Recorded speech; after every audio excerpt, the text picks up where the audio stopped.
Students, in this video we are going to study the poem Circus Elephant. You all know about elephant. सबको elephant के बारे में पता है. It is a wild animal which lives in a forest. It's a wild animal which live in a forest. But here we can see that it is written circus elephant, यानी कि elephant हमारा कहाँ है? Circus में है. Circus तो आप सब लोगों ने देखा ही होगा. सर्कस में कुछ मैजिक ट्रिक्स होती हैं, कुछ एंटिक्स होती हैं, कुछ एनिमल्स होते हैं जो बॉल पे चढ़ते हैं, बैट बॉल खेलते हैं. इस तरीके से वो आपको एंटरटेन करते हैं. ठीक है, तो क्या एलिफेंट को या अदर एनिमल्स को सर्कस में रखना ठीक है? उनसे ट्रिक्स करवाना, उनसे आपको एंटरटेन करवाना ठीक है? ये आप अपने फ्रेंड से डिस्कस करिए. और ऐसा ही कुछ इस पोएम में भी दिखाया हुआ है. ये पोएम है एक एलिफेंट के बारे में जो कि एक सर्कस में है फ़िलहाल. तो let's begin the poem. Does the elephant remember in the grey light before don all noises of the jungle in morning long gone. पहले तो राइमिंग वर्ड डिस्कस कर लेते हैं. The rhyming words in this sense are dawn and gone. अब हमें poet कहता है क्या एलिफेंट को, क्या वो हाथी जो अभी परफॉर्म कर रहा है, जो अभी आपको एंटरटेन कर रहा है, उसे याद है ग्रे लाइट बिफोर डॉन, सुबह, वो सुबह जो उसकी जंगल में हुआ करती थी. डॉन होता है सुबह से पहले का समय, यानी कि जब थोड़ा थोड़ा अंधेरा होता है और चिड़ियाएँ बोलने शुरू हो जाती हैं और सुबह धीरे धीरे करके सनलाइट आ जाती है, तो वो समय होता है डॉन. तो पोएट आपसे पूछता है क्या एलिफेंट को याद होगी वो ग्रे लाइट, वो सुबह की मॉर्निंग लाइट जो वो देखा करता था, क्योंकि अब तो वो सिटी लाइफ जी रहा है. ओल्ड नॉइजेस ऑफ द जंगल की वो सुबह की चहचहाने की आवाज़ें, अलग अलग एनिमल्स की, बर्ड्स की, इंसेक्ट की, झिंगुर की सी आवाज़ आती रहती है एक. इन मॉर्निंग लॉन्ग अगो, जो सुबह वो पहले गुजारा करता था. लॉन्ग अगो मीन्स बहुत टाइम पहले वो सुबह गुजारा करता था. जब वो जंगल में था तो उसे ये आवाज़ें सुनाई पड़ती थी. क्या डज द एलिफेंट रिमेंबर, क्या उसे याद है अभी भी वो आवाज़ें, वो साउंड्स जो कि वहाँ के इनहेबिटेंट्स की, वहाँ के रहने वाले और जानवरों की थी. समझ आ गया? सेकेंड स्टैंड स्टार्ट करते हैं. डज द एलिफेंट रिमेंबर, फिर पोएट आपसे पूछ रहा है क्या एलिफेंट को याद होगा the cry of hungry beasts, the tiger, the leopard, the lion at his feast. अच्छा, वो कह रहा है क्या इस एलिफेंट को जो कि आप सर्कस में आपके सामने परफॉर्म कर रहा है, उसे याद होंगी वो आवाज़ें, वो हंग्री बीस्ट, यानी कि जब बीस्ट होते हैं वाइल्ड एनिमल्स, जब वाइल्ड एनिमल्स हंग्री होते हैं वो एक साउंड निकालते हैं, रोरिंग करते हैं. ठीक है, तो वो हंग्री साउंड्स क्या अभी एलिफेंट को याद होंगी, या वो अपनी प्रीवियस लाइफ को मिस करता होगा और आप यहाँ पर उसको एंजॉय कर रहे हो लेकिन वो मिस कर रहा है. वो हंग्री बीस्ट यानी कि टाइगर की, लेपर्ड की, वो सारी आवाज़ें उसे याद हैं. और हाँ, the lion at his feast, और जब वो लायन फीस्ट करा करता था, यानी कि पार्टी करा करता था. पार्टी कब करता था? जब वो हंट करके लाता था और वो चप चप चप चप आवाज़ निकाल कर वो सारा मांस खाया करता था जो वो हंट करके लाता था. क्या वो सारी आवाज़ें एलिफेंट को आज भी याद है? ये याद करता है? तो ठीक है, इसमें राइमिंग वर्ड्स के पेयर्स हैं beast, feast. Got it? Feast meaning is to enjoy the meal, party, eating वाली पार्टी जिसमें आप खाते हो. ठीक है, let's begin the next. Do his mighty ear drum listen for the thunder of the feet of buffalo and zebra in the dark and dreadful heat. अब वो आपको बोल रहा है क्या एलिफेंट को याद है उसके बड़े बड़े कानों से जो वो सुनता था थंडर ऑफ द फीट चलने, पैरों के चलने की आवाज़ें, बफलो की, वाइल्ड बफलो की, जेब्रा की, इन the dark and dreadful heat, जब वो जंगल की गर्मी में हंटिंग करने के लिए निकलते थे और बहुत गर्मी हुआ करती थी, अंधेरे में, डार्क मैंने रात को, और सुबह अर्ली मॉर्निंग में जब वो हंटिंग के लिए निकलते थे तो वो उनके पैरों में जब वो पत्तों पे पैर रखते थे, जो पत्तों के कुचलने की आवाज़ें आती थी, वो उसके बड़े बड़े कान अच्छे से सुन लेते थे. Mighty ear drums means very big and sharp listening ear drums, कान के पर्दे. क्या उसे वो सब याद आती हैं बातें? क्या वो अभी भी वो सुन पाता है? Do his mighty ear drum listen means क्या उसके कान अभी भी ये आवाज़ें सुनते हैं? आप बताओ, अपना ओपिनियन दो.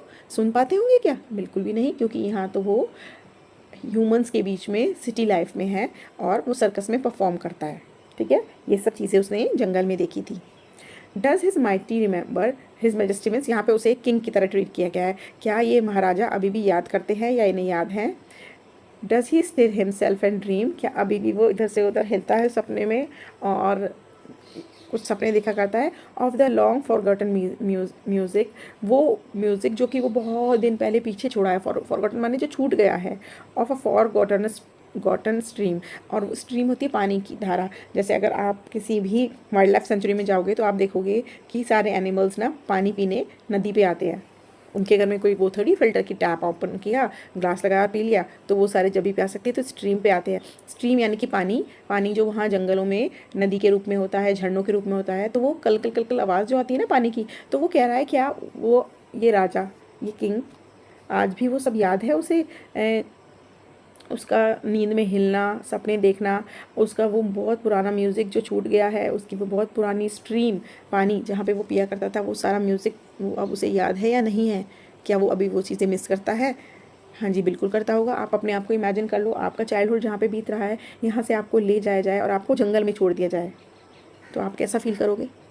सेम फीलिंग आप एक एलिफेंट की समझ सकते हो। जब किसी का हैबिटेट चेंज होता है तो वो कितना उन चीज़ों को मिस करता है, लेकिन आप यहाँ पे उसे एंटरटेन होते हो उसके द्वारा और खुश होते हो, but actually he misses his wild life. ठीक है, आगे बढ़ते हैं, क्वेश्चन आंसर्स कराती हूँ। Number the following in the sequence in which they are spoken about in the poem. किस सीक्वेंस में चीज़ें आई हैं, लेट्स डिस्कस। तो सबसे पहले शुरू करते हैं, number the following in the sequence in which they are spoken in the poem. देखते हैं कैसे सीक्वेंस में आए हैं। ठीक है, सबसे पहले क्या होता है, the grey light before don, first point. उसके बाद the cry of hungry beast, ये आया था। उसके बाद the footfall of the buffalo and the zebra. उसके बाद आया था music of the long forgotten stream. 4 3 1 2, this is the sequence. Let's move forward, आगे चलते हैं। Read these lines and answer the questions. कुछ एक्सट्रैक्ट दिया है पोएम में से। Does the elephant remember in the grey light before don old noises of the jungle in the morning long gone. ठीक है, याद आ गई पोएम की लाइन्स? चलिए इसको डिस्कस करते हैं।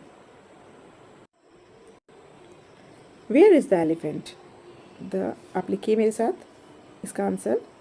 The elephant is now in circus. ठीक है, what noises of the jungle does the poet describe in the poem? The poet described the cry of hungry beasts,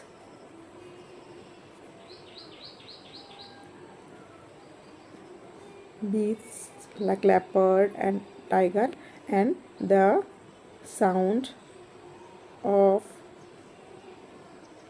footfall of buffalo and zebra, ये लिख लेना। और एक point और है, मैं अभी लिखती हूँ। एक पॉइंट इसमें आएगा,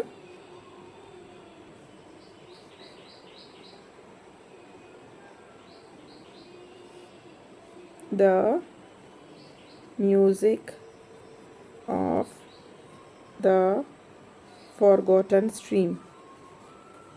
तो थर्ड पॉइंट, 3 पॉइंट्स आएंगे इसके। Got it? चलिए आगे बढ़ते हैं नेक्स्ट क्वेश्चन पे। Why does the poet refer to the noises of the jungle as old? ये वाला क्वेश्चन डिस्कस कर रहे हैं।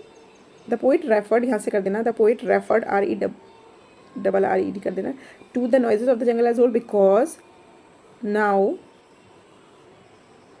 the elephant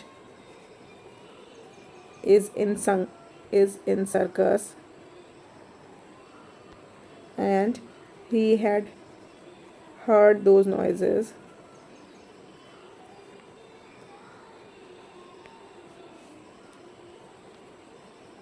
long before, कई टाइम पहले उसने देखी थी। ठीक है, विच वर्ड्स, क्वेश्चन नंबर 3 पे आते हैं। Which words does the poet use for the elephant in the last verse of the poem? What does the poet wish to show us by using these words? उसने majesty use करा है, his majesty, यानी कि वो एक king है, यानी कि वो राजा है जंगल का।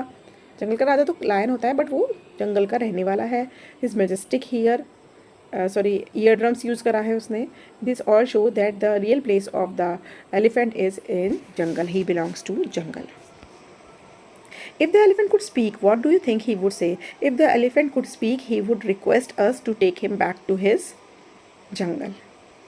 Fifth है, according to you, does the poet think it is right for animals to perform in circus? No, we do not think that the poet wants to say that it is right for animals to perform in circus because he continuously misses his forest life. ठीक है, chapter poem complete हो गई है। आगे video में मिलेंगे next chapter के साथ। Do watch my videos and share among your classmates. Bye bye.